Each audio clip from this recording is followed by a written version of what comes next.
Damos las bienvenidas a un nuevo ciclo de charlas de la Universidad Provincial de Seiza, organizado desde la carrera de Comercio Internacional.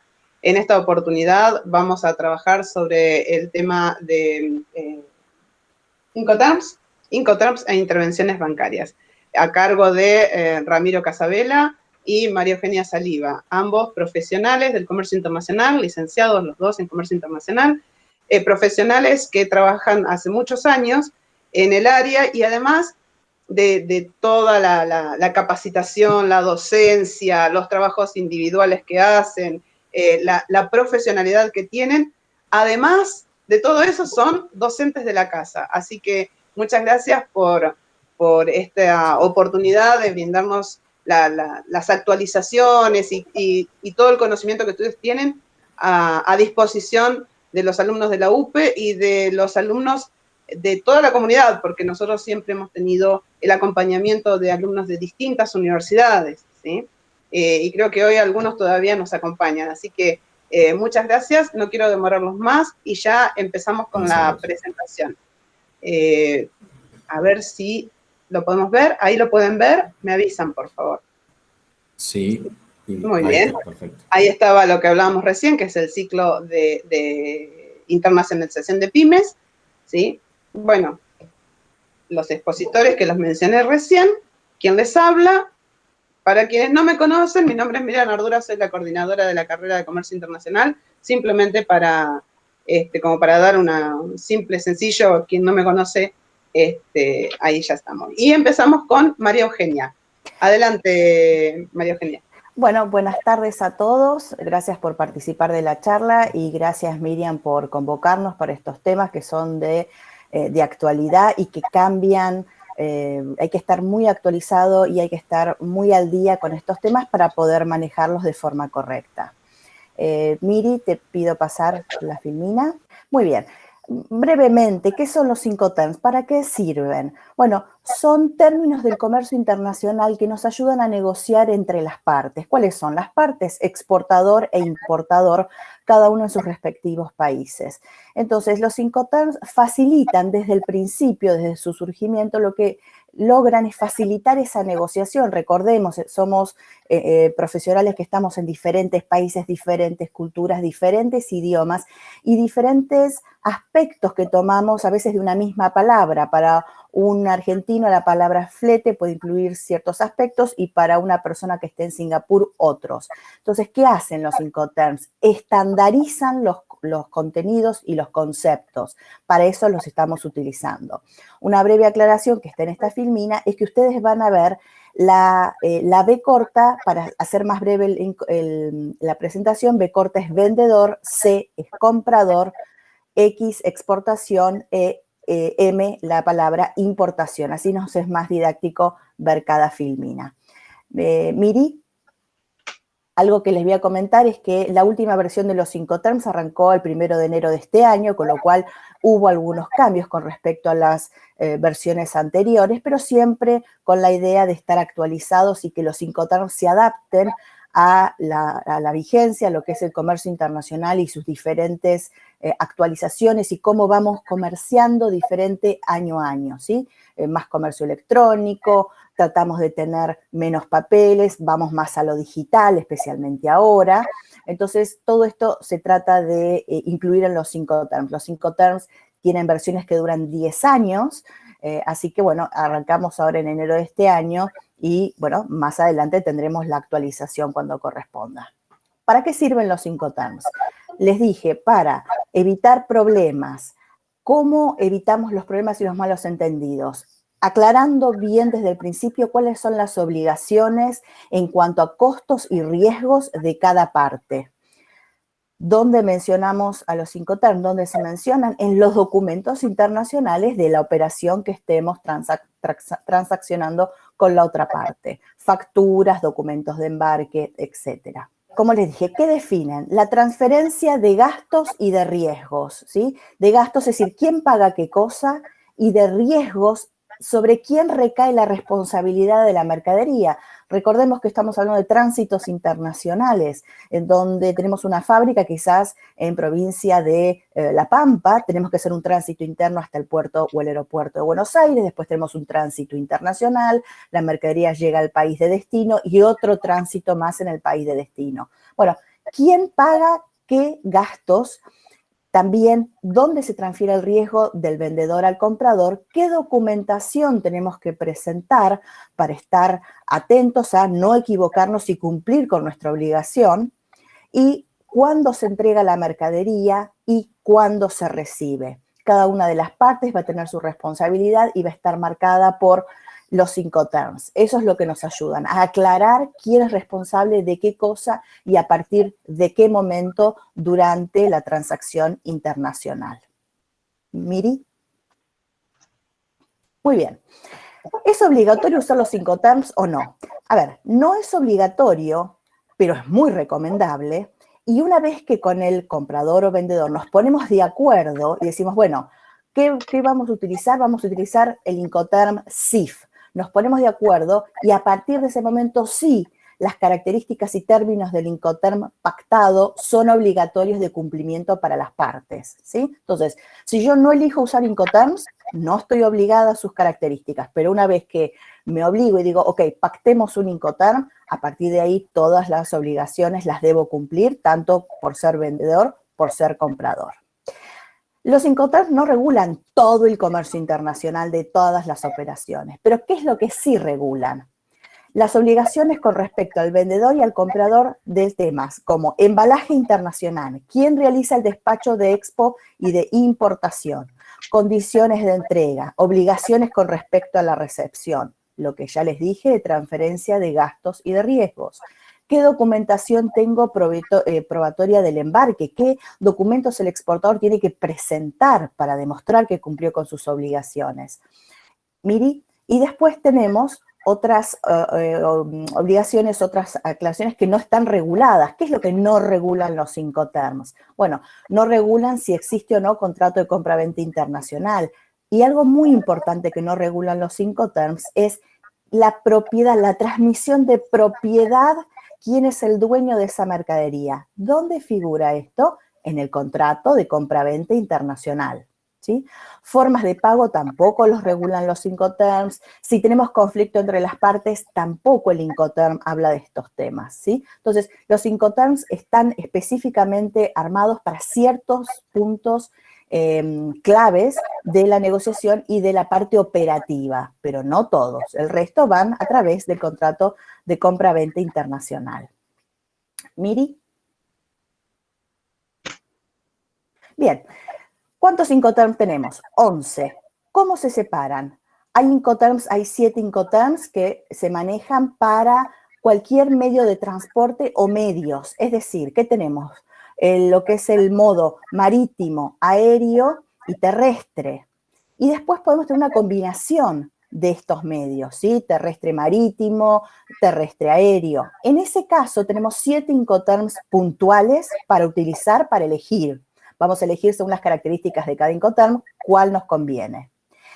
Cuando la carga va vía marítima o fluvial, es decir, mares o ríos, y la carga no va en contenedor, sino va a granel, carga suelta, ahí se pueden utilizar algunos de los 4 otros Incoterms específicos para ese tipo de carga a través de ese tipo de modo de transporte marítimo o fluvial. Ahora vamos a ver cada uno y entender las diferencias. Miri. Bien, veamos los primeros 7 que tenemos, ¿sí? Vamos al ex-work. Miri. Acá tenemos una fotito, si no me equivoco. Y pasemos a la próxima. Una más, Miri. Ahí está. Bueno, ¿qué trata el ex-work? A ver, ahí estamos. ¿Qué trata el ex-work? Bueno, significa que cuando el vendedor cumple con su obligación de entrega, cuando fabrica la mercadería, ¿sí? La produce, embala para comercio internacional, cumple con los certificados, es decir, obtiene los certificados de calidad, de viabilidad, de inocuidad, de trazabilidad, los certificados que se le requieran, y deja la mercadería lista en su depósito, en su fábrica, para que venga el comprador a buscarla. En ese momento, cuando viene el comprador el día y el horario pactado, el exportador lo que hace es entregarle la mercadería. En ese momento se pasaron los costos y los riesgos del vendedor al comprador.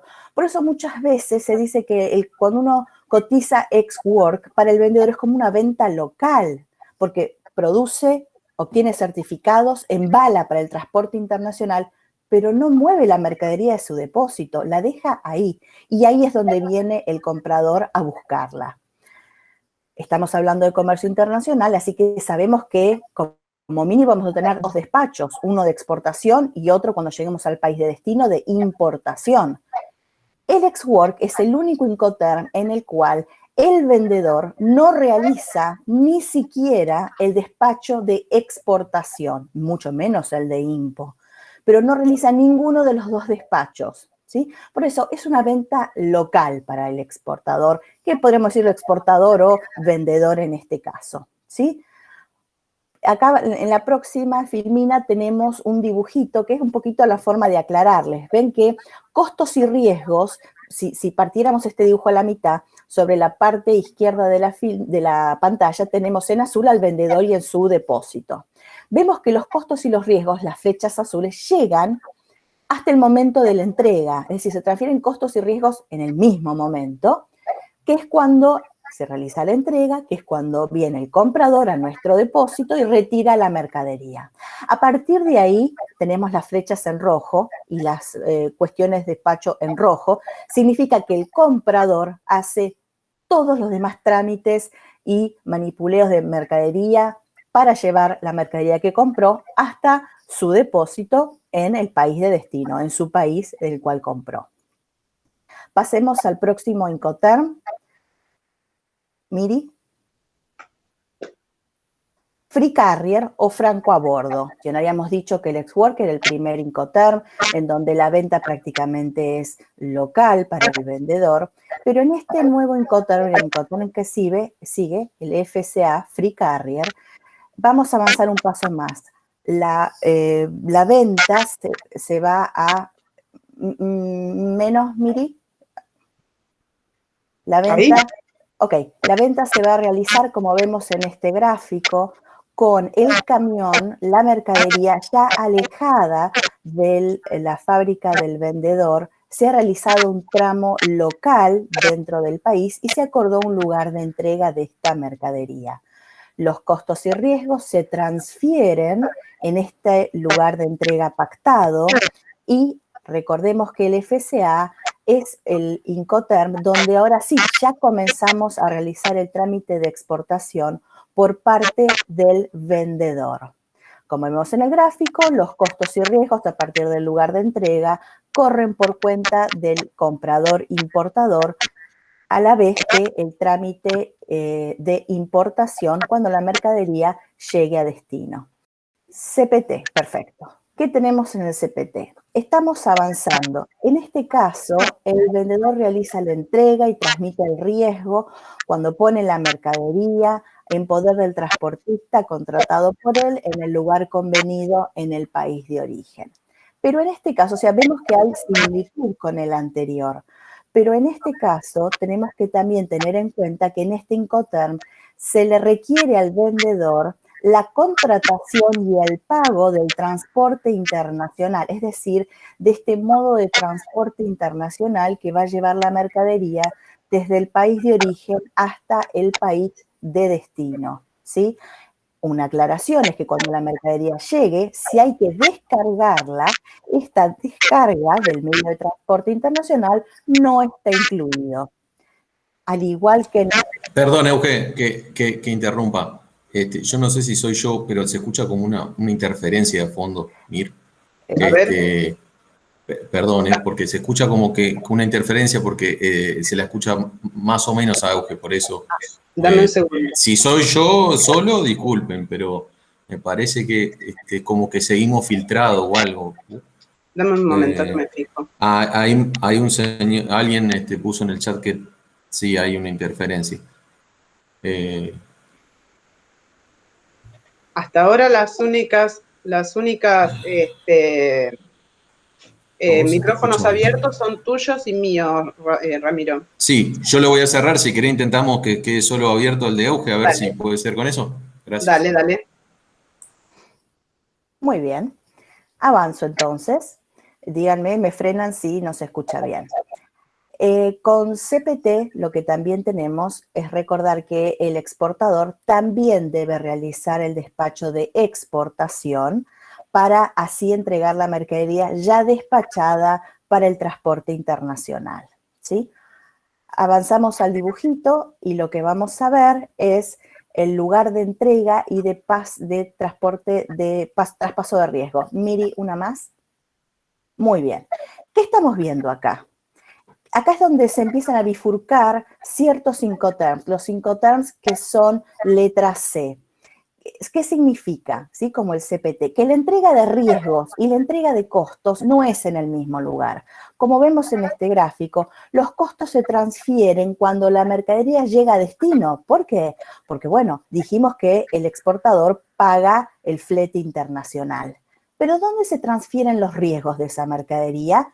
En origen. ¿Sí? En origen, antes de que la mercadería haga el tránsito internacional, en ese punto es donde los riesgos se transfieren de vendedor a comprador. O sea, hay un desfasaje entre la entrega de riesgos y la entrega de costos. Recordemos, como lo vimos, que el despacho de exportación lo realiza el exportador y el de importación, el importador. Pasamos una más. SIP, una más. En SIP lo que vamos a ver es muy similar al CPT, ¿sí? Yo voy a simplificar un poquito los conceptos para poder avanzar. En SIP lo que tenemos que agregarle al CPT es el seguro internacional, es decir, se le obliga al vendedor a contratar un seguro internacional cláusula A, todo riesgo a cargo del exportador. Una más, Miri, para el dibujito. En este dibujo vemos que es similar al anterior, ¿sí? Porque los costos llegan hasta destino, en este caso llega el costo del flete y del seguro internacional, pero los riesgos se transmiten en origen. Entonces, muchos alumnos me dicen, pero profe, ¿para qué voy a contratar el seguro si yo transmito el riesgo? O sea, ¿por qué contrato el seguro hasta el destino cuando yo transmito el riesgo en origen? Bueno, esa es la característica de este Incoterm que lo hace a veces un poco más complicado de entender. Yo transmito los riesgos, pero tomo el seguro hasta destino. Entonces, ¿quién es el beneficiario de ese seguro que contrata el exportador? El beneficiario es el importador. Yo como exportador tengo la obligación de transferir los riesgos en origen, pero de contratar un seguro internacional hasta destino, cuyo beneficiario es el comprador o importador. ¿Pasamos, Miri? Pasamos al delivery at place o mercadería entregada en el lugar. ¿Una más? Bien, ahora ya la entrega pasa a estar en el país de destino, ¿sí? ¿Cuándo realiza la entrega y transmite el riesgo? Como ven en este primer renglón sabemos que se vuelven a unir la transferencia de riesgos y la entrega cuando la mercadería está puesta a disposición del comprador, lista para la descarga del medio de transporte internacional, ¿sí? Es decir, lo que yo estoy haciendo es incluir hasta destino el tema del flete internacional y hasta un paso más. ¿Sí? Supongamos, vamos a un caso, un ejemplo. La mercadería tiene puerto de arribo Bilbao, pero yo contraté DAP y quiero que me lleven la mercadería hasta Madrid. Entonces, el exportador, en este caso, tiene la responsabilidad de llevar la mercadería hasta Madrid bajo sus costos, digamos, bajo su cargo, y cuando llega a Madrid con la mercadería lista, antes de descargarla, en ese momento terminaron los costos y riesgos a su cargo. Debe realizar el despacho de Expo, pero no el de Impo, ¿sí? Todavía no realiza el despacho de importación. El despacho de importación está a cargo del importador, que debe estar todo muy bien sincronizado, cuestión de que cuando llegue la mercadería al puerto o al aeropuerto, el importador realice el despacho de importación, lo cual permite que el exportador saque la mercadería del puerto del aeropuerto de arribo y la traslade hasta el punto convenido. Una más, Miri. Acá lo que vamos a ver es el dibujito y ven cómo otra vez calzan en el mismo lugar los costos y los riesgos, ¿sí? La entrega de costos y riesgos en DAP se realiza en el mismo lugar, ¿sí? Se transfieren costos y riesgos en el mismo lugar, ya dentro del país de destino. Pasamos una más y pasamos al DPU, ¿sí? Otro Incoterm, Delivery at Place, y lo que vamos a ver en este Incoterm es, también vamos a simplificar y vamos a decir que, ¿qué se agrega en el DPU del Incoterm anterior? En este caso, el exportador también es el responsable de la descarga de la mercadería en el lugar convenido en el país de destino. En este caso, con el ejemplo que les conté, llega la mercadería hasta Madrid, ¿sí? Lugar de entrega convenida con el comprador, y en este punto el exportador también es responsable de la descarga, seguramente del camión, de ese contenedor, descargar toda la mercadería para ponerla a disposición del comprador ya descargada. Una más, Miri. Lo que vamos a ver en el dibujo entonces es que costos y riesgos se transfieren en el lugar de destino, en el país de destino, ¿sí? Y tenemos trámite de expo a cargo del exportador, trámite de impo a cargo del importador, y la entrega ya descargada, como ven de ese camioncito, la entrega está en piso, en ese momento se transfirieron en paralelo costos y riesgos. Pasamos a uno más, que es el DDP, Delivery Duty Paid, en donde, ¿qué característica tiene este Incoterm? Una más, Miri. En este Incoterm lo que vamos a generar, lo que vamos a pactar entre las partes es algo nuevo. Es que en el DDP es el único Incoterm en el que el exportador hace despacho de expo y despacho de impo a su cargo, ¿sí? La mercadería se transfiere cuando la misma llega a destino, al país de destino, en el punto acordado, con la salvedad que no incluye la descarga del medio de transporte internacional y del medio de transporte local, esa descarga que hablamos en Madrid, pero sí lo que incluye, como algo nuevo, es que el exportador se hace responsable de ambos despachos. Pasamos al dibujito. Lo que vamos a ver, antes del dibujito, una aclaración.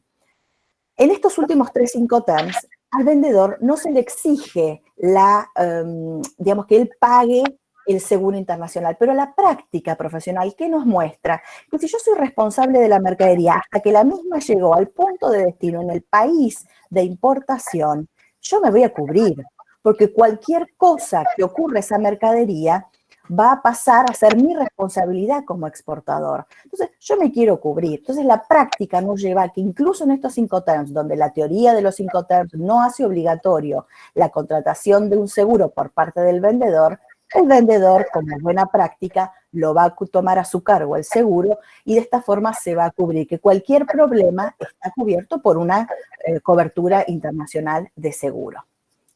Una más. Y acá lo que tenemos, como les decía, en el dibujito, llegamos casi, muchas veces el DDP lo que es prácticamente se utiliza un Incoterm puerta a puerta, en donde tenemos en la puerta del comprador, en su depósito, la entrega previa a ser bajada del medio de transporte. Y como ven en azul, ambos trámites de despacho aduanero los realiza el exportador. Miri, una más. Pasamos ahora a las últimas 4 cláusulas de los Incoterms, que son las cláusulas para transporte marítimo y fluvial para carga que no vaya en contenedor, es decir, carga suelta, carga general. ¿Avanzamos? Muy bien. La primer Incoterm que tenemos en este caso es el FAS, el Free Alongside Ship. Pasamos una más, Miri, en donde lo que vamos a explicar es lo siguiente. En FAS, el vendedor, acá siempre vamos a hablar de puerto. Yo no les voy a decir puerto o aeropuerto, no, puerto, porque son para cláusulas para operaciones marítimas o fluviales. Entonces, siempre tenemos puertos como puntos de origen y destino del tránsito internacional. Cuando el vendedor realiza esta entrega, hasta dónde llega su responsabilidad en costos y en riesgos, hasta que coloca la mercadería en el muelle al costado del buque, por eso free alongside ship, o sea, libre al costado del buque, coloca la mercadería en el muelle y hasta ahí llegaron una vez que el vendedor coloca la mercadería en el muelle, en el puerto de origen, hasta ahí llegaron sus riesgos y sus costos. A partir de ahí, todo corre por cuenta del exportador. Recordemos que también debe despachar las mercaderías para exportación el exportador, porque el único caso en el que esto no ocurre, ¿cuál es? En el ex-work, ¿sí? En todos los otros 5 terms, el exportador despacha para exportación las mercaderías. Vamos al dibujito, Miri. ¿Qué tenemos? Ahora sí, barquitos nada más vamos a ver y agua en el medio, que la entrega de costos y riesgos, los traspasos son, como ven ahí, en el muelle antes de que la mercadería sea cargada en el buque que va a realizar el tránsito internacional. Trámites de exportación, el despacho lo hace el vendedor / exportador y el comprador realiza sus trámites de importación. Costos y riesgos fueron transferidos en el país de origen cuando la mercadería se posicionó al costado del buque. Pasamos uno más, vamos a pasar al FOB. FOB es free on board, es decir, libre a bordo, es decir, cuando la mercadería va a pasar de responsabilidad entre el vendedor y el comprador. ¿Avanzamos una, Miri? Muy bien. Entonces, cuando el vendedor entrega la mercadería y transfiere el riesgo, ven que seguimos juntos, transferimos riesgo y entregamos mercadería hasta que la mercadería se encuentra a bordo del buque que eligió el comprador en el puerto de embarque, o sea, en el puerto de origen. ¿Por qué el comprador elige cuál es el buque donde se va a cargar la mercadería? Porque es el comprador el que elige y paga el flete en FOB. Entonces, es el comprador el que dice, vos exportador, me llevas la mercadería tal día, en tal fecha, y sos responsable hasta que la mercadería sea cargada en el buque que yo elegí para el viaje de tránsito internacional que se va a realizar tal día, etc. Entonces, ¿cuándo se transfieren riesgos y costos en FOB? Cuando la mercadería se encuentra a bordo del buque en el puerto de origen. Pasamos al dibujito y lo que estamos viendo acá es esto, lo mismo. Ven que la mercadería en verde está arriba del buque. Ahí se transfirieron costos y riesgos.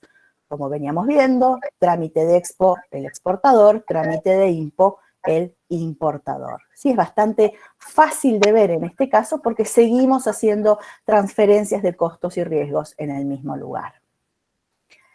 Esto es para carga suelta, recuerden, no carga en contenedor. ¿Avanzamos, Miri? Una más. Vamos al CFR. Otra vez, a grandes rasgos, ¿qué podemos decir? Que el CFR es como una continuación en cierto aspecto del FOB. ¿Por qué? Porque incluye todo lo que incluye el FOB y se le debe sumar que el exportador es el responsable por el pago del flete internacional. Sin embargo, los riesgos se transfieren en origen. Acá vamos a tener otra vez separados transferencia de riesgos en origen y el pago de los costos hasta destino, incluyendo el flete internacional, ¿sí? Vamos al dibujito, Miri, y acá lo que vamos a ver es lo que les dije. Ven que acá se desdibujan las flechas, una va hasta destino y la otra queda en origen. La de origen es la de riesgos y la entrega de costos con respecto al flete internacional hasta el país de destino. ¿Una más? Bien. CIF, ¿qué tenemos en CIF? Es como, a veces yo le digo a mis chicos, para hacerlo un poquito más simple, es como montarse en el anterior, porque al CIF le agregamos el seguro internacional, ¿sí? El CIF es el CFR más el seguro internacional a cargo del vendedor. Pasamos una, Miri, que lo que les estoy comentando es exactamente esto, en donde la transferencia de riesgos es en origen, pero los costos, y acá por costos significa flete y seguro internacional, llegan hasta destino, ¿sí? Pasamos una, Miri, el dibujito, ¿sí? Entonces tenemos, otra vez, cláusulas C, recuerden, son las cláusulas en donde no podemos transferir todo junto, sino en donde los costos en el CIF llegan hasta destino, flete y seguro internacional, y los riesgos se transfieren en origen cuando la mercadería está cargada a bordo del buque en el puerto de origen, ¿sí? Y por último, el vendedor realiza los trámites de Expo y el comprador, como venimos viendo, los de IMPO, ¿sí? Creo que hasta ahí estamos, si no me equivoco. Ahí está. Muy bien. Muchas gracias a todos y los dejo con Ramiro, que va a seguir con otro tema también súper importante, que es el tema bancario, no menor. Bueno, gracias, Euge. Gracias, Euge, muchas gracias. Bueno, buenas tardes a todos. Gracias, Miriam, por el espacio, a la Universidad Provincial de Ezeiza. Y bueno, esperemos que la idea es dar una introducción a los medios de pago que hay disponibles, sobre todo a lo que se viene de cara a lo que, bueno, esperemos sea una ayuda para el país para salir de la situación económica cuando pase algún día la pandemia, que es exportar, ¿no? Entonces, cómo se puede llegar a cobrar esas exportaciones, ¿sí? Bueno, entonces, por favor, pasala, Mir, así hacemos una introducción, como en base a qué se deciden los medios de pago. Ahí creo que, exacto, está como renglón por renglón, sin hacer la gauchada. Pensé que le iba a tener que pasar yo y no molestar. Existe una amplia variedad de medios de pago que vamos a ver, nosotros vamos a ver en algunos resumidos, en qué va a estar basada esta decisión, básicamente, ¿no? Primeramente, vamos a ir viendo el riesgo que quiera asumir cada parte. Ahí vamos a tener algunos medios de pago más seguros, pero la contracara es que son los más caros. Y bueno, en eso vamos a ir pivoteando en toda la charla. Luego tenemos otro aspecto más, que es el costo, como les dije recién. Generalmente cuando se gana en seguridad o a menor riesgo, mayor costo del medio de pago. Luego tenemos otro aspecto adicional, que va a ser la confianza que haya entre las partes. Hace cuánto empezaron a operar, cuánto se conocen, qué tamaño, qué envergadura tiene cada una de ellas, porque si es un operador grande se supone que hay menos riesgo de que deje de pagar. Bueno, y también tenemos, como les mencioné recién, el tamaño y la frecuencia de las operaciones. ¿Hace cuánto vienen operando? ¿Sí? ¿Es la primera vez que van a cerrar una operación de comercio internacional? Ya vienen operando hace un tiempo. Las normas legales de cada país. Ustedes sabrán que, bueno, en nuestro caso, Argentina es un ejemplo bastante rico en cuanto a, no sé si es bueno o malo, pero en cambio de normativas, ¿no? Entonces, dependiendo en ese caso, si estamos exportando de Argentina, qué normativa aplique, por ejemplo, con la liquidación de las divisas provenientes del comercio exterior, tendremos que cumplir o tendremos que usar preferentemente un medio de pago u otro, ¿sí? Y hay un aspecto más, que es la negociación, clave, palabra, fui marcando los conceptos en rojo. Negociación, como todo, es una negociación entre las dos partes, ¿no? Vendedora y compradora, y para ponerse de acuerdo cuál es el medio de pago que más les convenga a ambas. Gracias, Mir, si podemos pasar a la próxima. Otra clasificación que podemos llegar a dar antes de empezar a ver en sí cada instrumento, cada medio de pago, tenemos medios de pago documentarios y los no documentarios. Los documentarios son los que exigen la presentación por parte del exportador de algún tipo de documento para poder acceder al cobro. Ese tipo de documentos generalmente son los comerciales. Típicamente, una factura comercial que en Argentina un exportador debería ser del tipo E, exportación, la factura, y el documento de transporte, como mínimo.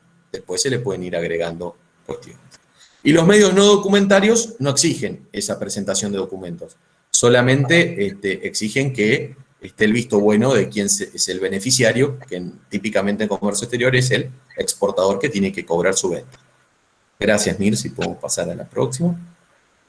Bueno, acá en esta presentación, en este slide, lo que tratamos de ver es los riesgos inherentes en total a una operación de comercio internacional. Uno de los eslabones es el riesgo de impago, como verán en la partecita roja, ¿sí? Es lo que quiere evitar el exportador, pero hay otros riesgos, ¿no? Por parte del comprador-importador, se pregunta, y recién lo ha tocado Euge y Eugenia y con el tema Incoterms, que se van cubriendo el resto de los puntos, en muchos casos con el tema del uso de Incoterms. Riesgo en la calidad de la mercadería, riesgos jurídicos, circunstancias imprevisibles como ser, típicamente, lamentablemente estamos atravesando una de ellas, ¿no? La pandemia. Riesgo de inversión, invierto en algo y después no resulta como tengo previsto. Diferencias culturales y lingüísticas, ¿sí? Que tenga, sobre todo esto se da cuanto más lejos estoy, culturalmente hablando y geográficamente hablando. Ustedes sabrán, operar con gente, por ejemplo, de Oriente, tiene sus diferencias horarias, su diferencia de usos y costumbres, ni que hablar para los que entienden por ejemplo, del idioma chino, el japonés, que es muy difícil de entender y de aprender, ¿no? Para nosotros. Plazo de pago, eso también va a incidir más en nuestro métier, ¿sí? El riesgo de impago y el plazo de pago. No es lo mismo una operación que se paga al contado que una operación que tiene financiamiento, como generalmente nos exige el comercio internacional, ¿sí? Para poder vender. Y después están riesgos relacionados con el transporte, ¿no? Que bueno, para eso existen las coberturas de seguro, pero bueno, al transportar una mercadería pueden suscitarse riesgos logísticos. Bueno, si podemos pasar, por favor, Mir, a la próxima. El vendedor, ¿qué es lo que busca? En este caso, centrándonos en medios de pago. Quiere estar seguro de que le paguen, esa es la principal preocupación, ¿no? Como todo vendedor. Que su dinero esté disponible lo antes posible, ¿sí? Para eso va a tratar de negociar el mejor plazo de pago. Y quiere cobrar en su país, ¿sí? Que el dinero esté disponible en su plaza, ¿sí? Bien, eso en cuanto al vendedor. Si podemos pasar la próxima, por favor, que van a estar las necesidades del comprador. El comprador importador, ¿sí? ¿Qué busca a su vez? Primero, quiere estar seguro de que lo que compró sea lo entregado por el exportador, en cuanto a calidad, en cuanto a mercaderías, el embalaje, todo lo que hace al producto. Y si es un servicio, también, si esté con la calidad acorde que hayan justamente pactado. Antes de enviar el dinero, quiere saber si la mercadería se despachó, si es una mercadería física, si se ha hecho el embarque, ¿sí? Y antes de pagar, conectado con el primer punto, quisiera ver la mercadería, quisiera ver exactamente si va en contenedor, abrir contenedor y ver que se ha cumplido con todo lo solicitado. Por favor, si podemos pasar la próxima, Mir. Bueno, en cuanto a las condiciones de pago, ya hemos adelantado, básicamente hay dos cuestiones. Elegir el medio de pago y elegir el plazo de financiamiento, si es que lo habrá, ¿sí? Que mayoritariamente en comercio exterior, para poder vender, tenemos que acceder a cierto tipo de financiamiento hacia nuestros clientes. Bueno, vamos a empezar a ver qué opciones tenemos. Vamos a pasar a la próxima, Mir. Plazos de pago. Una más, vamos a empezar a ver las opciones. Hay un pago que se conoce en comercio exterior y un hito muy importante, que es el embarque de la mercadería. Antes del embarque se dice que es un pago anticipado, luego del embarque se dice que es un pago diferido. El hito importante es el embarque en sí mismo de la mercadería. Bueno, en este caso, si es un pago previo a la entrega de la mercadería, sería un pago anticipado. Allí quien se está arriesgando bastante, de acuerdo a lo que vimos anteriormente en los otros slides, que se está arriesgando bastante es el importador, el comprador, porque está pagando de antemano, está pagando por adelantado, confiando en que el vendedor entregará las mercaderías en tiempo, forma, calidad, ¿sí? Bueno, una opción más, si podemos pasar, Mir, por favor. El pago se hace simultáneamente a la entrega, entonces el exportador le avisa al comprador que tiene todo listo para poder embarcar, el comprador ve los documentos que tiene preparado el exportador, se asegura que ya está por ser embarcada la mercadería, paga y en ese instante se embarca. Es una opción, ahí no hay financiamiento, se dan las dos operaciones simultáneamente, el pago y el embarque, ¿sí? Bueno, y una más, si puede ser, por favor. El pago se realiza a posteriori del embarque, que es generalmente como se trabaja en comercio exterior, ¿sí? Para muchas mercaderías, sobre todo las que no son commodities.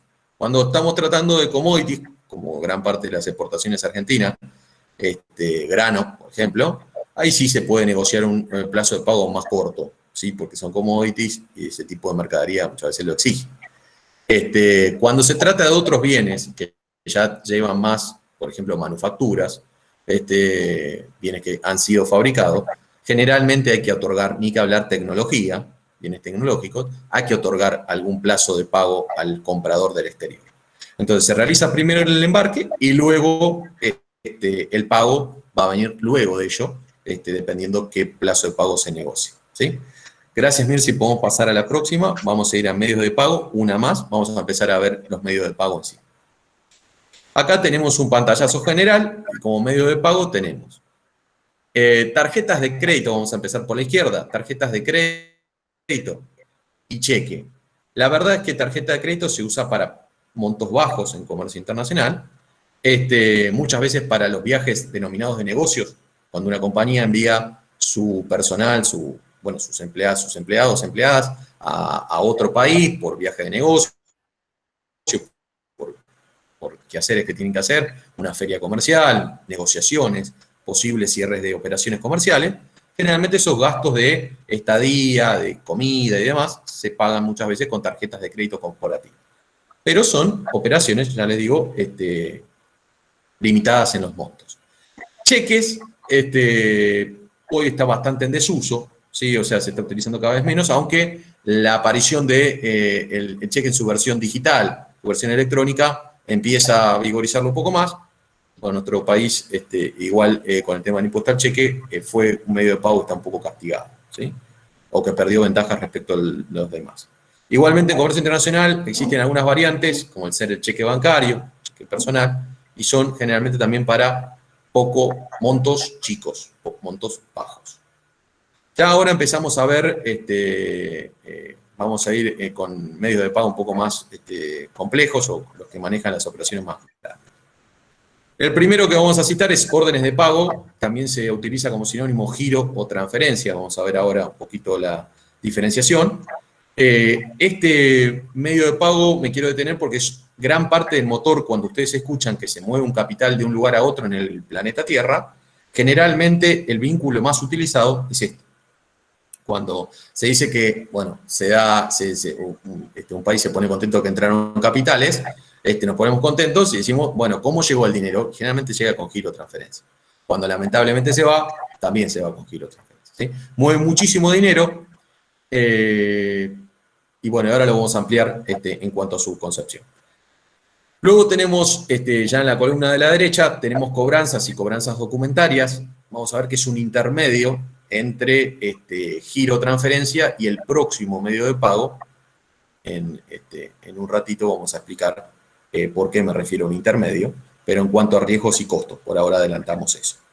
Y luego tenemos créditos documentarios o cartas de crédito, en inglés letter of credit, que bueno, sería el instrumento estrella en cuanto a la complejidad de lo que vamos a ver hoy, el más complejo, el más oneroso. ¿Sí?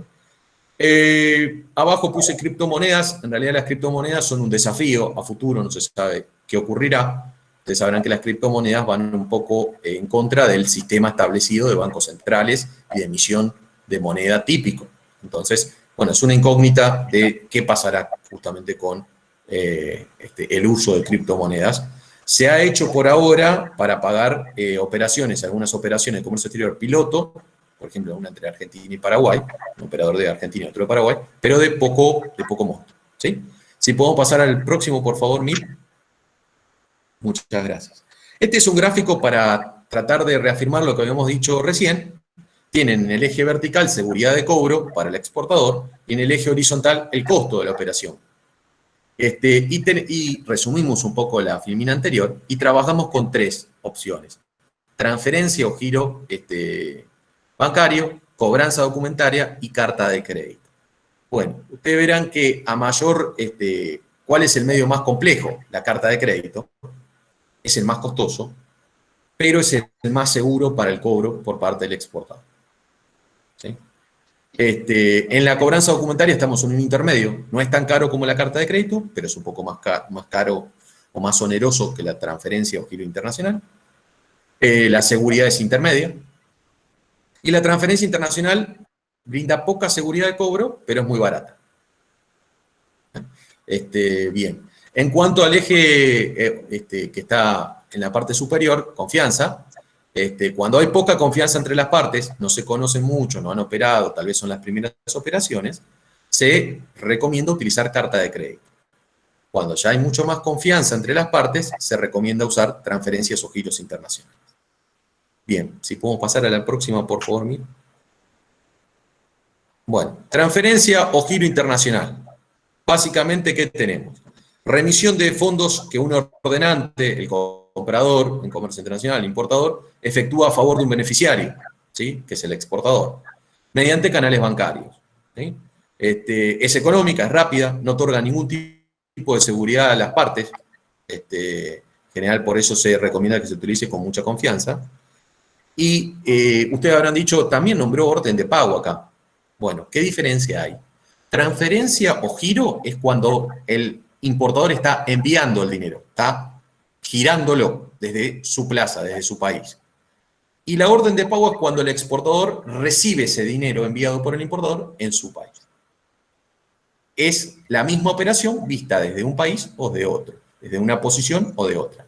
Giro transferencia, entonces, desde el que paga el comprador. Orden de pago desde el que cobra el beneficiario. Bueno, esta modalidad de pago es muy utilizada porque hay gran parte del comercio exterior que se realiza entre empresas que están, son subsidiarias o están conectadas económicamente hablando, ¿sí? Entonces, como hay mucha confianza, obviamente, supongamos, la filial de tal empresa, Colgate-Palmolive, por nombrar alguna, si tiene que hacerle un pago a Colgate-Palmolive o Colinos Brasil, obviamente tiene toda la confianza entre ellas, porque pues son parte de una misma empresa multinacional, ¿sí? Bien. Bueno, si podemos pasar a la próxima, por favor, Mir. El otro instrumento que quería sucintamente detallarles es la cobranza. La cobranza está definida, básicamente, primero, tiene algunas particularidades. Es el único mecanismo que es iniciado por el exportador. En el único caso que el mecanismo para cobrar se activa por parte del exportador es aquí, en la cobranza, ¿sí? A diferencia de los otros que vamos a ver como giro transferencia o como carta de crédito. El exportador embarca primero la mercadería. Sí o sí tiene que haber un embarque. O sea que una cobranza tiene que ser diferida sí o sí. No puede haber cobranza anticipada. Cosa que sí podía suceder con el giro transferencia. Giro transferencia puede haber anticipada y puede haber diferida. Cobranza no, cobranza siempre diferida. Si la cobranza es documentaria, que generalmente es lo que utilizamos en comercio internacional, la cobranza documentaria significa que tiene que haber cobro de documentos comerciales sí o sí. Documentos comerciales, habíamos citado factura comercial, documentos de transporte, y a partir de ahí, de esa base, se le agregan todos los demás. A cobranza documentaria, que es la más utilizada en comercio internacional, además se le agrega generalmente, no es obligatorio, pero en la mayoría de los casos se hace, un documento financiero. Ese documento financiero generalmente es la letra de cambio, como ven acá en la parte media, ¿sí? Entonces, la letra de cambio es casi sinónimo en muchos casos de cobranza, aunque puede ser utilizada también en carta de crédito. La letra de cambio, en inglés también llamada draft o letter of exchange, es un instrumento que es emitido por el exportador y que tiene que ser aceptado, ¿sí? Es un compromiso de pago que tiene que ser aceptado por el importador comprador, ¿sí? Hay diferentes variantes, como por ejemplo una letra de cambio avalada por un tercero, que muchas veces es el banco del importador comprador, pero bueno, en principio como mínimo la tiene que aceptar el importador, ¿sí?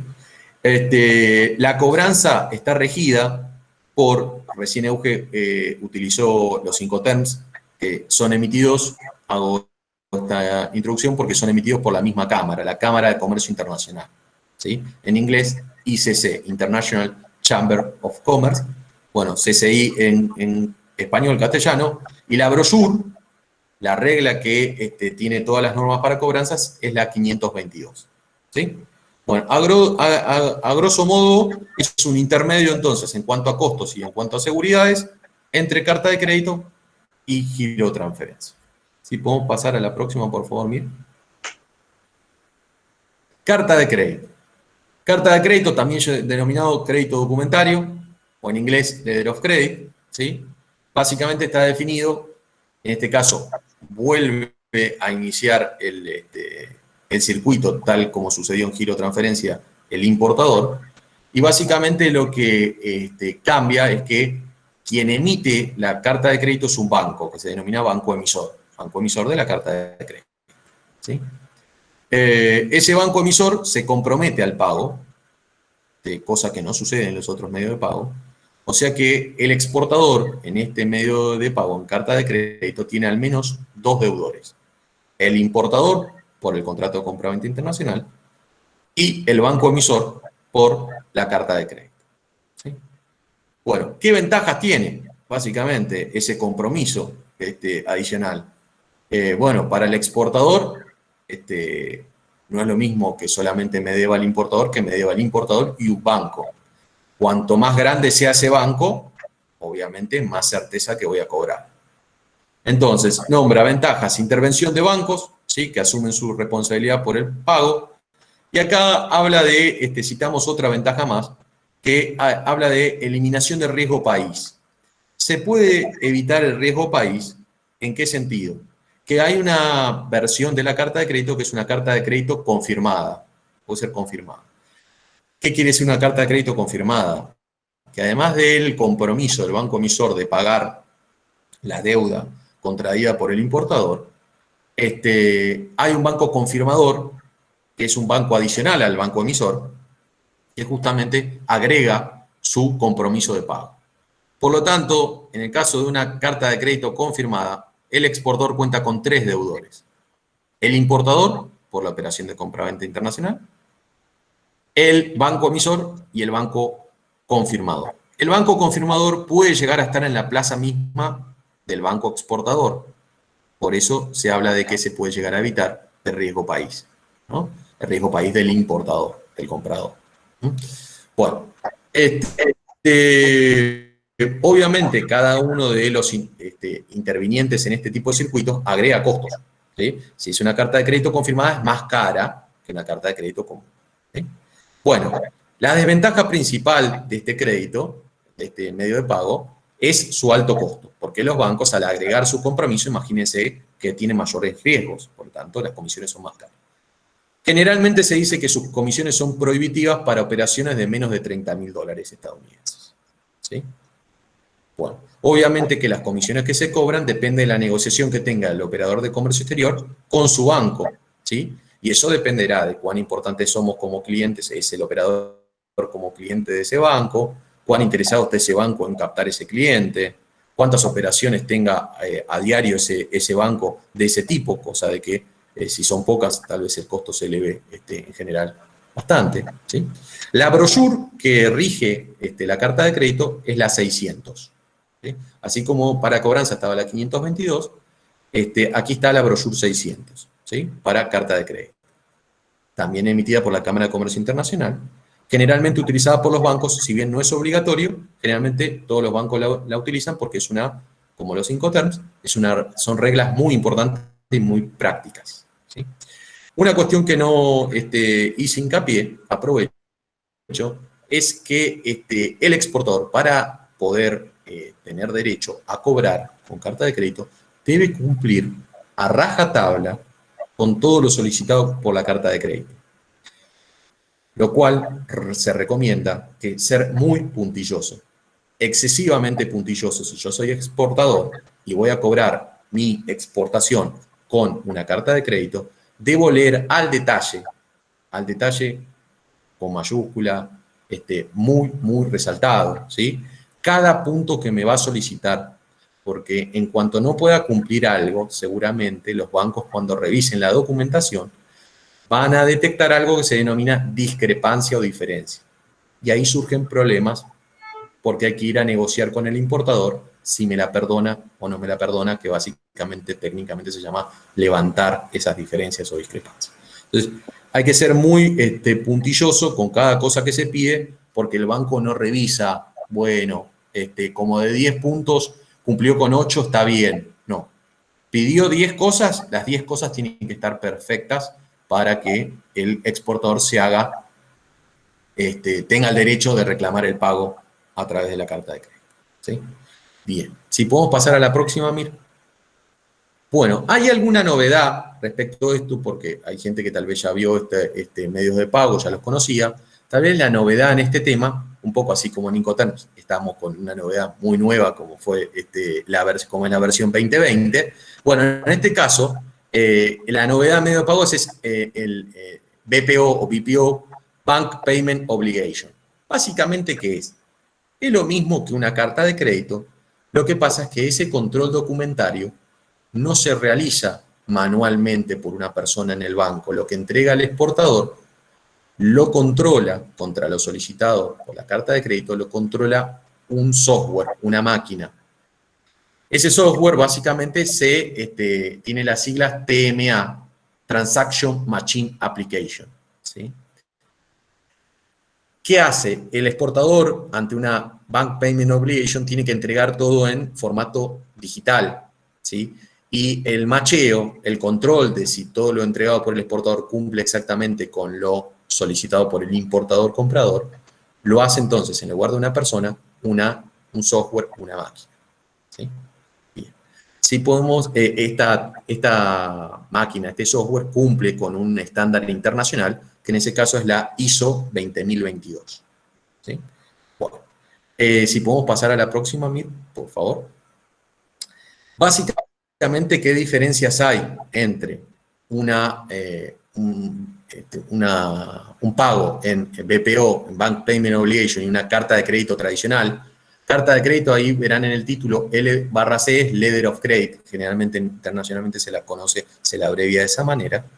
Es este control que en carta de crédito tradicional se hace de manera física, los documentos se leen en papel, por así decirlo, para tratar de explicarlo lo más sencillo posible, y en el otro caso, en BPO, se hace en forma electrónica. ¿Sí? ¿Dónde comenzó a operarse BPO? Se empezó en 2012, bueno, yo le dije como una novedad, tampoco es de ayer, y en Oriente. Oriente, ¿qué estamos hablando? China, Corea, Japón, Singapur, Tailandia y Taiwán. Tiene una brochure que la rige a la BPO, que es la 750, así como para carta de crédito tradicional la rige la 600, en este caso es la 750, y generalmente todavía no es muy conocida por estos lugares, por ejemplo en Argentina, porque es bastante costoso este software. Entonces requiere que haya un volumen muy grande de operaciones, ¿sí? Para justificar su costo. ¿Sí? Pero, quién sabe, como toda cuestión tecnológica, a medida que va pasando el tiempo va aminorando su costo y tal vez dentro de un tiempo no muy lejano tengamos ese tipo de operaciones acá en nuestro país. Si querés pasar una más, Mir, creo que ya estamos, pero bien. Muchas gracias. Perfecto, muchas gracias a vos. Gracias a todos por participar. A ver, ahí estamos. La encuesta se la fui enviando, de hecho la tienen en el chat, así que el chat está abierto para las preguntas. Quien quiera hacer alguna pregunta, está abierto. De hecho, tenemos preguntas. Gracias a vos, Gilda. Sí, gracias, Alejandro, también, porque me están mandando palabras de aliento en el chat, porque la verdad que sobrellevar una situación así es muy difícil. Perdón, pero tengo que comentarlo. Ustedes, excelente profesionales, excelente profesionales. Otra vez empezó acá. No, esto no, perdón. Muchas gracias por llevar adelante esta situación y sobre todo la charla, que son excelentes profesionales, como les decía recién. Quiero hacerles una pregunta. Había una pregunta por aquí arriba para Maggie, a ver si la encuentro. A ver.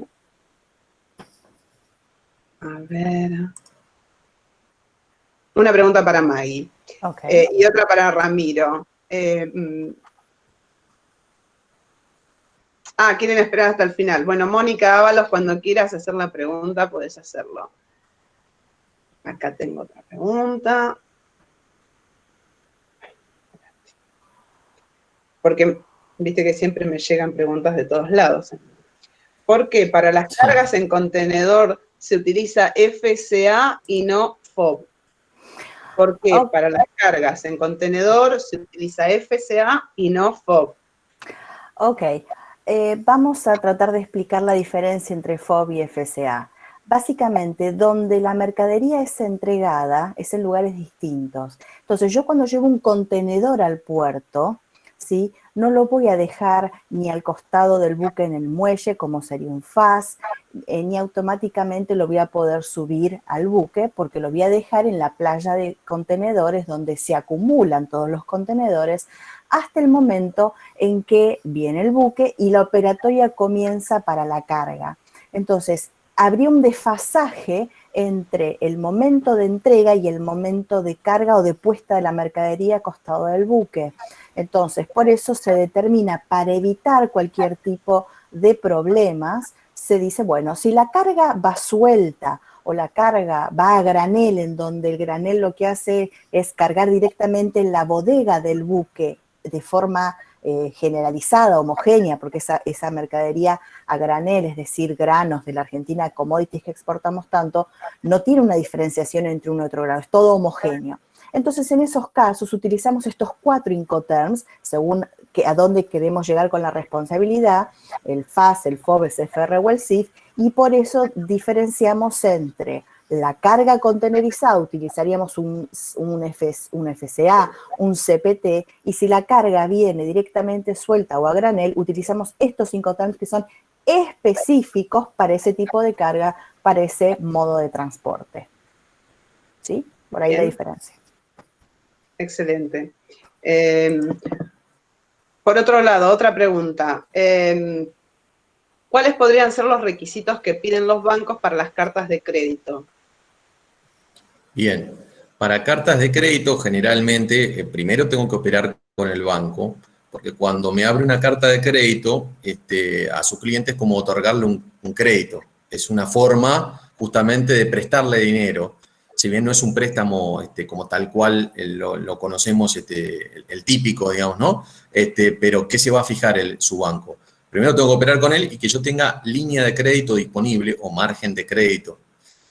Como ustedes sabrán, todas las personas, tanto físicas como jurídicas, tenemos un límite en el banco, ¿no? De acuerdo a nuestros ingresos, el banco... Se nos frizó Ramiro. Abre una carta de crédito, va a fijarse si tiene crédito disponible, ¿sí? Eso, entre tanto, si no lo tiene, tendrá que ampliar su crédito otorgando alguna garantía. Esa garantía puede ser, por ejemplo, un bien inmueble, puede ser alguna prenda constituida sobre una máquina, más aporte de los socios, pero bueno, generalmente eso como mínimo. Y sobre todo el consejo, averiguar cuáles van a ser los costos, ¿no? De operar con una carta de crédito, que van cambiando de banco a banco. Hay mínimos que operan, entonces eso es aconsejable siempre averiguar de antemano. Muy bien, gracias, Ramiro. Tenemos otra pregunta. Acá nos están preguntando los DDP, ¿sí? Hay algo que no se entendió del DDP. ¿De qué se hace cargo el importador, además de la descarga? Bueno, en DDP básicamente el importador lo que hace es esperar que la mercadería llegue hasta sus puertas y descargue, cuando la mercadería está a disponibilidad, la descargue del medio de transporte, de ese transporte inland, se llama transporte doméstico, en el país de destino. Entonces, el importador lo que hace es esperar, porque se le encarga al exportador toda la operatoria. Es el exportador el que realiza los despachos, los fletes que sean necesarios, como vemos, flete local, flete internacional y seguramente otro flete local en destino. Realiza los despachos, los trámites, los documentos, todo va a cargo del exportador. Por eso en realidad el DDP no es muy utilizado en operaciones de comercio internacional, excepto en qué, excepto por ejemplo, en los couriers. Los couriers utilizan un DDP, utilizan un puerta a puerta, ¿sí? Porque imagínense, vos sos el exportador y vos no vas a ofrecer un DDP para llevar tus vinos a Turquía. porque vos tenés que tener un despachante en Turquía que te haga todo el seguimiento y te haga el despacho de importación. Eso es muy complicado. Entonces el DDP generalmente se circunscribe a ciertas cargas, por ejemplo, las cargas de courier, las cargas como tenemos todos los Federal Express, UPS, todas estas cargas que se manejan con pequeños paquetes y se maneja de esta forma que ellos tienen ya toda la operatoria aceitada para realizar la importación en el país de destino. Es muy difícil para un exportador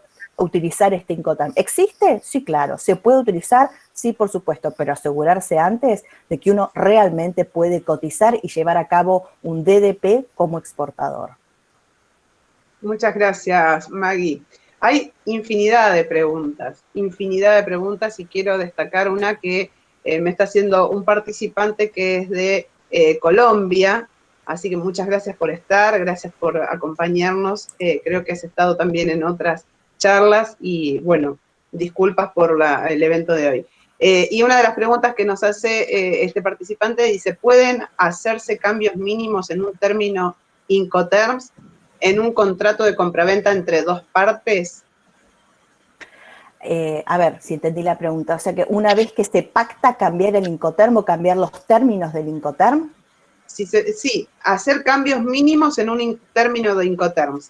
Por ejemplo, sí. Si hacemos un acuerdo de un Incoterms, ¿sí? Como yo, digamos, vendedor y vos comprador. Pacto en Incoterm y después quiero hacer pequeñas modificaciones dentro de ese Incoterm. Sí se puede hacer, pero es fundamental que eso quede registrado en un contrato de compra-venta internacional, ¿sí? Supongamos, a ver, un ejemplo. El Incoterm SIP le requiere al exportador que contrate una póliza de seguro, cláusula A, todo riesgo.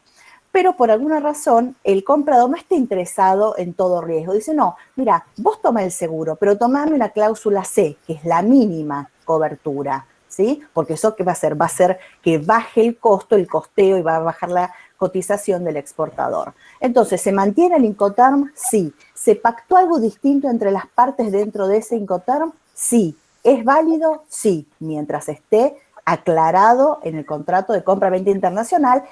Es para problema, hay que tener mucho cuidado cuando uno toca los Incoterms, porque si después hay un conflicto, hay una controversia, no nos ponemos de acuerdo, ahí empezamos a decir, no, pero yo interpreté que lo que dijimos era distinto, y ahí puede haber problemas, pero ¿se puede hacer? Sí, con mucho cuidado.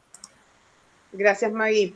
Para Ramiro, ¿se justifica utilizar la LC, la carta de crédito, en una exportación de una pyme inexperta cuando ello implique un alto costo? Bueno, ahí primero tendría que verse el monto que se está negociando, el país al cual estamos exportando, ¿sí? Hay países que son bastante más difíciles en cuanto a sus negociaciones, un poco más inseguros. Desde mi punto de vista, para montos superiores a $30.000, es una alternativa. Habría que averiguar los costos que tengo por operar con carta de crédito con mi banco. También teniendo en cuenta que como exportador puede cerrarnos un poco la posibilidad de vender, de exportar, porque si a un posible cliente yo le ofrezco pagar con carta de crédito, como sabe que es cara, me juega un poco en contra. Pero siendo las primeras operaciones y yo siendo exportador inexperto, dependiendo del caso, se podría justificar. Si es un monto menor a $30.000, ya tal vez las comisiones me hagan inviable o me quiten demasiada rentabilidad. En ese caso, si me quita demasiada rentabilidad, es un monto más chico, tal vez lo que se podría aplicar o se podría negociar con el comprador es un pago anticipado de una parte del embarque, cosa de asegurarme que está comprometido el comprador y tampoco que le recaiga todo el riesgo al comprador que me pague todo. Porque imagínense que si estoy recién exportando, es un poco difícil que me acepte la contraparte esto. Pero es un intermedio que tal vez se puede negociar y es más barato, menos costoso que una carta de crédito, que dependerá bastante del país a donde estamos exportando, el monto, el plazo de pago, también habría que verlo, incidirán en esa decisión. ¿Sí? Ramiro, continuando, tal vez tenga que ver la respuesta que vos estuviste dando recién.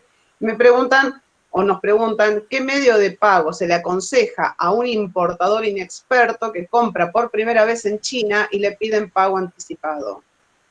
Bueno, allí en ese caso, operando con China, si me exigen sí o sí una carta de crédito, lo que podría llegar a hacer, a utilizar, es una carta de crédito anticipada, se llama packing credit.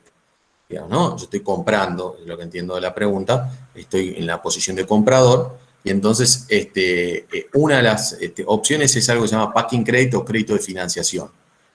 Generalmente ese crédito de financiación se puede dar con exigencias al exportador o sin exigencias. Con exigencias es lo que se denomina con cláusula verde, que se le pide aunque sea un adelanto, un depósito de parte de la mercadería. Ese certificado de depósito se llama warrant, con W, warrant. Pero en general eso ya es un poco más complejo. Pero yo me aseguro con esa carta de crédito anticipada, generalmente, si yo soy el comprador argentino, que estoy pagando sobre algo que ya tiene producido en parte, el lote que yo compré, el exportador.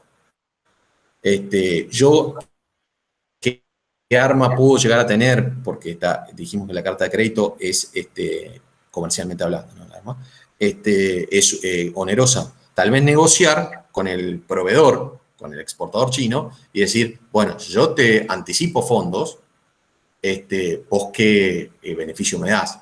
¿Me das una rebaja de precios? ¿Me das un adelanto en la fecha de entrega de la mercadería? ¿Cuál es el beneficio para mí? Bueno, otra vez nos centramos bastante en la palabra negociación, ¿no? Pero podrían ser algunas de las variantes a estudiar. Muy bien, muchas gracias, Ramiro. Tengo más preguntas, esperate. Acá tengo para Mónica. ¿Alguien preguntaba algo? ¿Qué? Sí, no, perdón. Dice, ¿qué elementos o circuitos el B o C para determinar quién es cuál es el mejor Incoterm a elegir? El B o C, vendedor-comprador, ¿no es cierto? Sí, correcto. Gracias, Mónica, por la pregunta. A ver, ¿cómo elegimos? ¿Cómo saber cuál es el Incoterm adecuado? Primero, sabemos que es una negociación entre las partes, o sea, las dos partes tienen que ponerse de acuerdo. De nuestra parte, o sea, supongamos somos el vendedor, ¿sí? ¿Cómo elegimos el Incoterm? Bueno, ¿qué posibilidades tenemos? Primero, ¿estamos en posibilidades de realizar el despacho de exportación? ¿Tenemos un despachante o podemos acceder a uno? ¿Estamos dispuestos a ver cuál es el costo que tenemos que asumir para realizar ese despacho y todo el proceso o no? Y ahí empezamos a elegir. Si ya de entrada decimos no estoy en capacidad para realizar el despacho de exportación, ya sabemos que nos tenemos que solo circunscribir a decir yo te puedo vender ex-work. Si a vos te sirve y te va la opción, hablándole al comprador, bueno, seguimos avanzando. Si el comprador me dice, mira, no, yo no puedo ir hasta tu país, realizar el despacho de exportación, porque no conozco la legislación, porque no estoy registrado entre la aduana, etcétera. Y ahí, si él no puede, esa negociación cae, porque no podemos encontrar un punto en común entre los dos.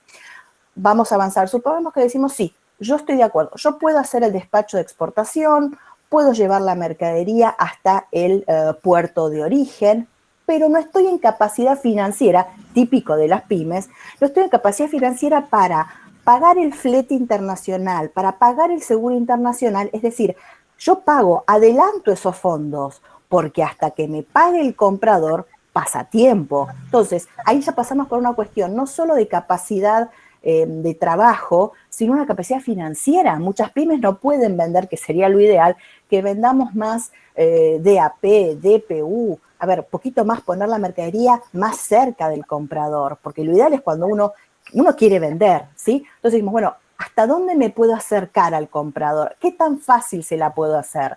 El tema es que si somos una pyme y no tenemos una capacidad financiera alta, como para decir, bueno, yo banco, yo puedo esperar a que ese dinero me entre y yo recuperar la inversión más tener la ganancia, ahí nos frenamos.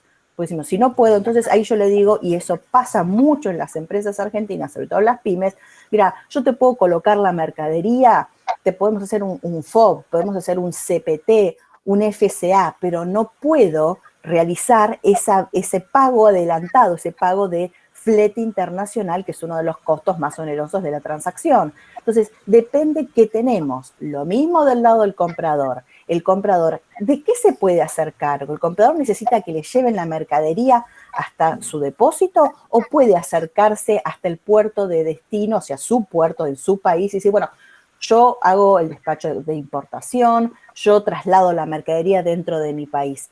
Esa es la negociación que lleva tiempo y depende de las capacidades financieras y de las capacidades de trabajo que tienen tanto comprador y vendedor. Por eso que es tan difícil negociar en comercio internacional. No es, che, mandame un contenedor que yo lo recibo. No, hay mucho más dentro de la negociación. Y los Incoterms tratan de facilitar, pero tampoco son la solución mágica a todo. Entonces, de las capacidades propias, vamos a determinar qué Incoterm podemos utilizar y de las capacidades del otro negociador que tenemos enfrente. Muchas gracias, Maggie. De nada. Tengo otra más. Hay muchas consultas, muchas Sí. consultas, así que, espérate, ¿dónde la tengo?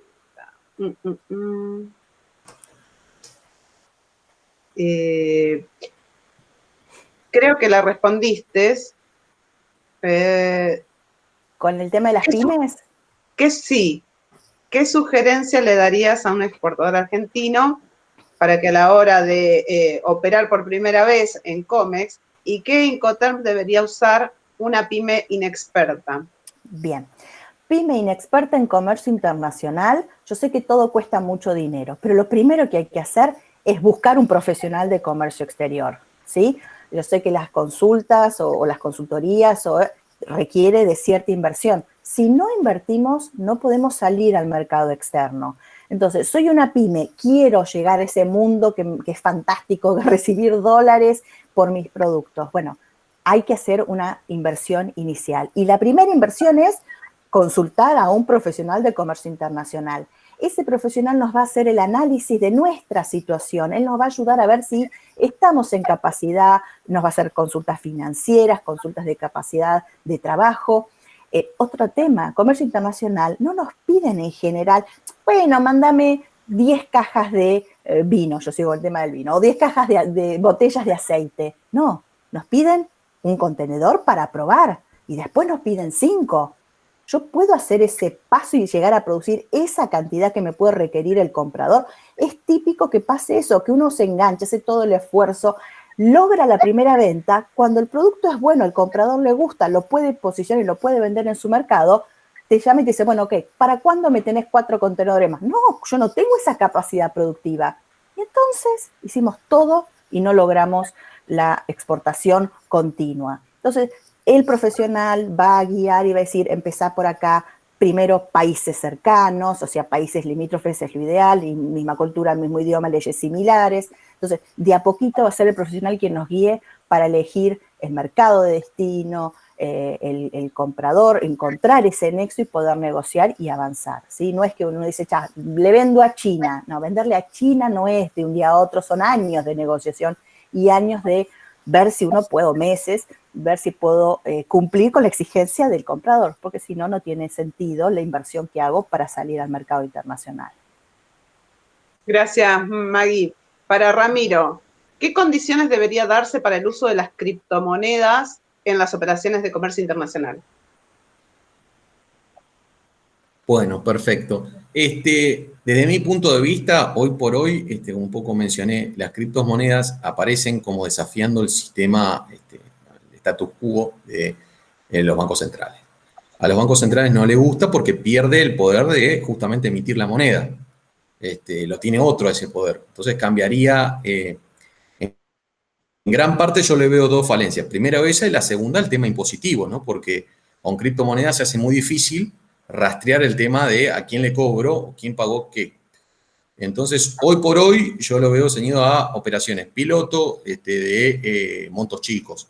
De hecho, la normativa argentina pide que el exportador traiga la moneda que cobró, porque, bueno, las reservas internacionales lo necesitan más que nunca, pero que lo traigan en libras, o lo que se haya utilizado. Pero yo lo veo dificultoso, no solamente a nivel argentino por ahora, sino a nivel internacional, básicamente por esto, de que son operaciones muy difíciles de rastrear para el tema impositivo y no me aportan las divisas con las cuales yo después, bueno, en Argentina típicamente, ¿no? ¿Para qué usa el Banco Central esas divisas que entran, esos dólares que entran por exportación? Para tratar de sostener que no se devalúe el peso argentino, ¿no? Y eso con criptomoneda hoy no lo puedo hacer, no puedo garantizar con criptomoneda, la que sea, Bitcoin o lo que ustedes prefieran, porque varias hoy, poder garantizar o defender el peso argentino. Entonces yo por ahora lo veo bastante lejano, pero bueno, usted sabe que a raíz de la lamentable pandemia hay varias cuestiones que se están revisando alrededor del mundo.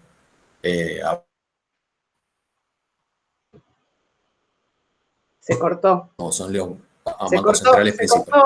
Rami, se cortó la última parte. La última Perdón. parte que dice que a partir con la pandemia a nivel mundial, y ahí se nos quedó. Perfecto, gracias, Mir. Bueno, que hay grandes planteamientos, que algunas cosas tal vez cambien, grandes o profundas, y bueno, dentro de esos cambios habrá que ver. Yo soy escéptico que haya demasiados cambios en ese sentido, porque son bancos centrales de los más poderosos del planeta. Pero bueno, por eso creo que todavía va a costar que avance. Veremos qué pasa. Siempre igualmente doy el caso local. Cuando Mercado Pago empezó a meterse en el sistema de pago en contra de todos los bancos, el sistema bancario, si uno lo contaba de antemano, hubiesen dicho, usted está loco, respetuosamente. Y sin embargo lo hizo, y vaya si lo hizo, ¿no? Porque tiene el mercado gran parte captado del pago de operaciones chicas, pero la típica compra, ¿no? Por internet, hoy en gran parte se paga con Mercado Pago. Entonces, bueno, todo puede suceder, veremos, habrá que esperar. Buenísimo, buenísimo. Bueno, creo que tengo una última pregunta acá, si me permiten. En los Incoterms y CIF, ¿por qué es obligatorio que el seguro lo contrate el vendedor? Ok, ¿por qué es obligatorio? Porque los Incoterms nos determinan que en esos dos Incoterms, en esas dos cláusulas, es el vendedor el que se tiene que hacer responsable como parte de sus obligaciones. Como les dije en un momento en la presentación, esa es la obligación por los Incoterms, por la teoría, pero sabemos que si somos responsables hasta la entrega en destino, vamos a decir, no, bueno, yo también, a ver, esto es algo interno del exportador, hace su costeo que jamás se lo va a abrir al comprador y dice, a ver, yo tengo que entregar DAP, no, yo no tengo obligación de tomar seguro, entonces no lo tomo, pero entrego en destino, y si pasa algo a la mercadería en tránsito, entonces agrega a su costeo el costo de este seguro internacional y le da una cotización cerrada al comprador y ahí empezamos a negociar, bajar, subir, etcétera. Pero ¿por qué son obligatorios? Me lo va a bajar directamente la teoría de Incoterms, me ponen esas dos cláusulas obligatorias. Pero en la práctica profesional vamos a sumar el seguro para cubrirnos como profesionales responsables, y otra vez eso me lo va a decir un consultor en comercio internacional, me dice, si vos querés llegar hasta el destino y tenés las posibilidades, la capacidad financiera y entregar un DPU o un DAP, asegúrate que cualquier conflicto que tengas con la carga, en cualquier punto de su manipulación, estás cubierto por un seguro. Entonces, la teoría es una cosa y a veces la práctica hay que complementarla, ¿sí? La teoría la tenemos de base y complementamos con buenas prácticas profesionales en el uso, en estos casos, de estas cláusulas. Muy bien. Gracias. Bueno, muchas gracias. Seguramente tenemos más preguntas, así que, pero como ya estamos en tiempo, quiero agradecerles a todos los participantes, agradecerles a ustedes, Ramiro, María Eugenia. Gracias por esta charla, por presentarnos las nuevas, digamos, modalidades, ¿sí? Y siempre hay cosas nuevas en el comercio internacional y necesitamos conocerlas. Así que gracias por compartir todo el conocimiento que ustedes tienen con nosotros. Gracias a todos los participantes de nuevo. Este video, para quienes me estaban preguntando, sí lo vamos a subir.